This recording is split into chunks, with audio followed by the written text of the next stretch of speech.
Direktur Eksekutif Amnesty International Usman Hamid mengaku tak setuju apabila Ferdy Sambo dihukum mati. Alasan Usman menolak lantaran kemanusiaan. Disebutnya hilangnya nyawa tak perlu dibalas dengan hilangnya nyawa lain.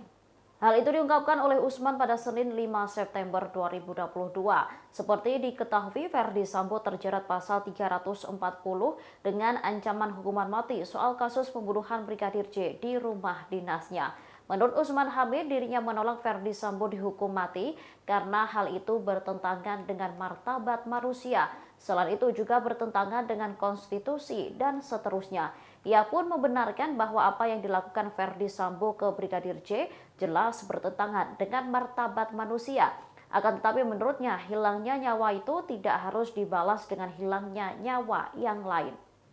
Ia pun menyebutkan banyak sekali vonis-vonis pengadilan di berbagai negara yang lahir dari sistem peradilan yang tidak benar, sehingga mereka seringkali salah dalam memvonis seseorang.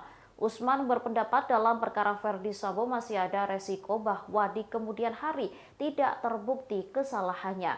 Sementara itu, Direktur Eksekutif Indikator Politik Indonesia Burhanuddin Muhtadi juga turut memberikan komentarnya. Ia mengatakan ada komplikasi antara opini publik dengan penegakan hukum soal hukuman terhadap Ferdy Sambo. Burhan menyebut kasus ini tidak bisa dilepaskan begitu saja dari opini publik. Pasalnya, ia tak yakin kasus ini bisa terungkap apabila tidak ada desakan dari publik yang sangat kuat.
Hai pemirsa Sri Popo TV, jangan lupa komen, like, dan subscribe, serta tonton terus berita-berita terupdate lainnya ya.